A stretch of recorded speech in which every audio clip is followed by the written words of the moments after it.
Here we are again with Allison, and we are making some oatmeal cookies. So show us what we got. Okay, today we're going to be using sugar, butter, 1 egg, applesauce, milk, and then we have oatmeal, baking soda, Is that the whole wheat flour, all-purpose flour, and then some cinnamon. All right.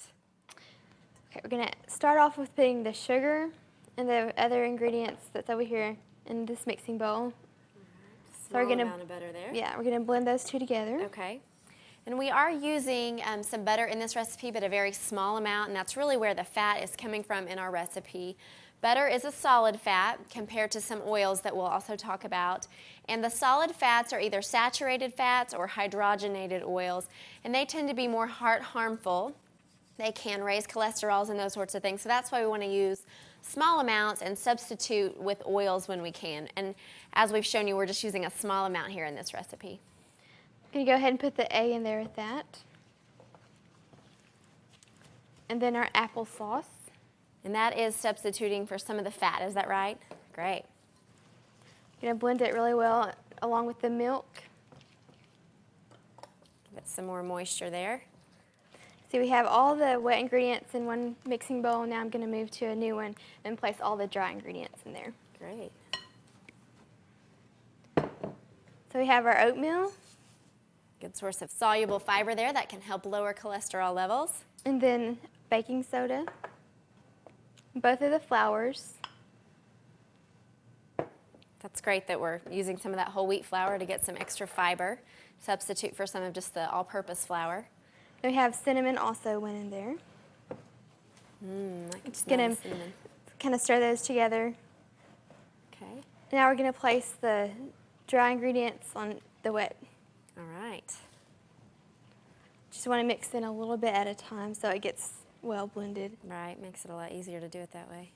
And you could add some different variations. You could use raisins, or you put some nuts in here. Also peanut butter or chocolate chips. That's a great idea. And you know, you mentioned peanut butter and nuts, and those are both considered the oils, and that's a good example too in nuts. Oils are naturally found in nuts, so a lot of us get part of the oil that we need without actually adding it to food. It's kind of naturally in some of the things like the nuts, the seeds, the avocados, but those are more heart-healthy fats, the liquid fats are. They can actually help lower cholesterol if they're part of an overall low-fat diet. And now we're ready just to place the cookies on the baking sheet that's been sprayed already with some cooking spray by teaspoons. So. All right. And you know, we're talking about the fat and the oils in this recipe. We mentioned that the butter is a source of fat. The egg yolk, because we added 1 egg, is also a source of fat. It's another example of something that we might not think that would have fat because it's naturally in that food. So that's another source of the fat there. Now I'm just going to place these in a preheated oven that's to 350 degrees. All right.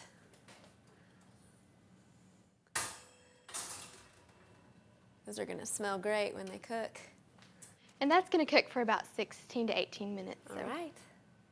There's nothing like the smell of fresh baked cookies, Allison. I can't wait to try one. Yeah, and this is a good substitute for a different type of cookie because not only is it low fat, it also offers us a lot of different nutrients. Absolutely. We mentioned the fiber before, especially the soluble fiber from the oatmeal.